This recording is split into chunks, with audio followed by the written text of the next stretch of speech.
Pemirsa, pembatasan sosial berskala besar di Kota Tegal berakhir kemarin. Warga Tegal mulai beraktivitas kembali hari ini dan berharap keadaan ekonomi kembali normal setelah PSBB.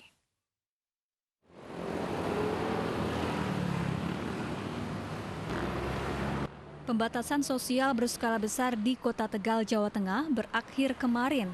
Hari ini warga diperbolehkan kembali beraktivitas namun dengan menerapkan protokol kesehatan. Walau PSBB sudah tidak diterapkan, situasi masih belum normal sepenuhnya. Pusat-pusat keramaian belum kembali seperti sebelum pandemi corona. Usai PSBB, warga berharap keadaan ekonomi bisa segera pulih. Perdagangan turun dibanding tahun lalu ya, Mas? ya banding drastis menurunnya.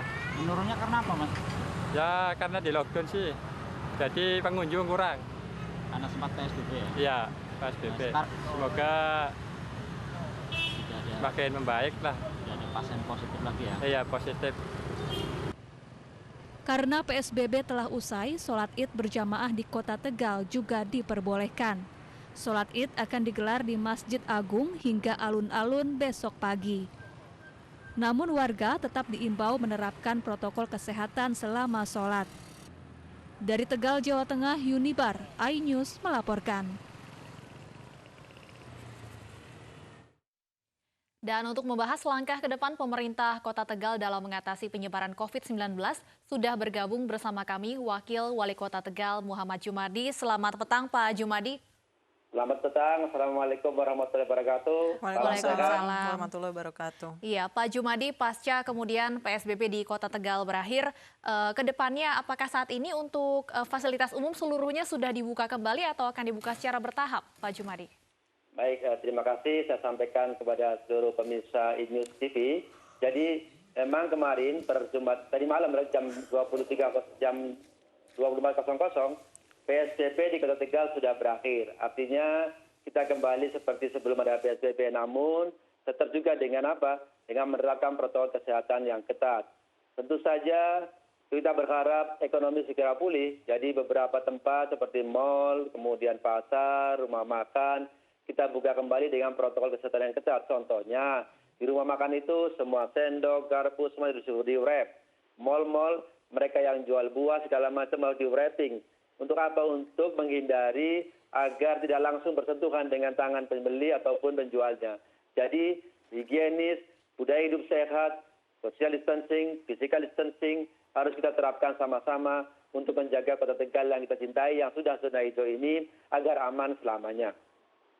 Baik Pak Jumadi, berarti besok warga Kota Tegal bisa sholat Id di lapangan ataupun di masjid-masjid?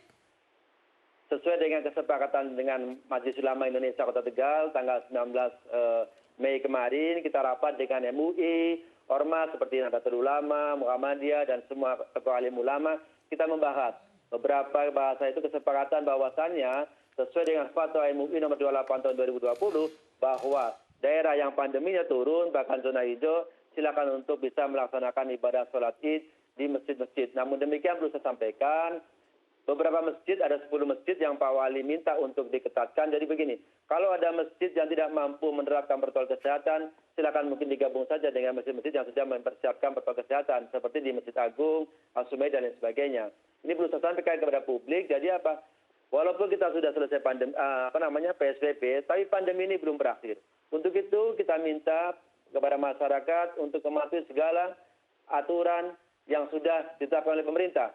Pak Wali kemarin mengeluarkan peraturan wali kota terkait selesainya PSBB. Artinya, walaupun PSBB sudah berakhir, kita mengeluarkan perwal untuk mengatur new normal yang kita kemarin katakan, jadi harus pakai masker, social distancing, physical distancing.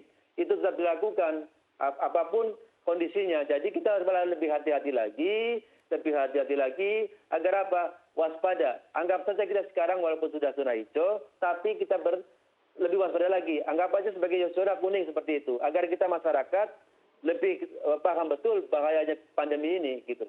Baik Pak Jumadi, Kota Tegal sendiri termasuk yang pertama memberlakukan local lockdown pada 30 Maret hingga akhirnya PSBB disetujui pada 23 April sampai 23 Mei. Pak, sejauh ini bagaimana sih Pak berjalannya kegiatan masyarakat selama masa lockdown lokal atau PSBB di Kota Tegal? Apakah masyarakatnya ini bisa disiplin, Pak? Ya, saya Atau kira dipaksa begini. oleh pemerintah Kota Tegal?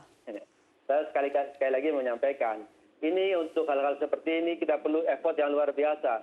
Kita perlu berpikir out of the box. Kenapa? Karena kita tidak tahu harus benchmark kemana untuk mencari solusi menghadapi pandemi ini. Tidak ada satupun kota yang kita bisa refer untuk sebagai benchmark. Untuk itu Pak Wali dan kami semua berusaha untuk mencari kira-kira berpikir out of the box. Apa itu? Jalan 49 titik masuk ke Kota Tegal kita tutup. Kemudian PJU kita matikan setiap malam. Artinya apa? Mindsetnya orang, kalau ke Kota Tegal pasti susah, karena jalan harus muter sampai satu titik. Kemudian malam-malam juga ngapain? Karena gelap. Artinya itu yang menyebabkan social distancing, physical distancing berhasil, karena orang tidak datang ke Tegal pada saat kita lokal lockdown, isolasi wilayah maupun PSBB. Jadi memang perlu apa? Perlu berpikir yang di luar kebiasaan. Kalau biasa-biasa saja, dihimbau saja, tidak cukup. Makanya kemarin saat penutupan Pak Wali mengadakan penyemprotan disinfektan berskala besar, bahkan kita menggunakan helikopter untuk memantau. Untuk apa? Itu pesan moral bahwa pandemi ini belum berakhir. Untuk itu perlu effort yang luar biasa, bukan yang biasa-biasa saja. Jadi masyarakat harus paham betul, bangsa ini harus paham betul. Baik. Kalau bisnis as usual, ya tidak ada hasil yang luar biasa. Baik, terima kasih Pak Muhammad Jumadi, Wakil Wali Kota Tegal sudah berbincang bersama kami di iNews Sore. Semoga Kota Tegal bisa mempertahankan status zona hijaunya dan bisa tetap mempraktekkan protokol kesehatan.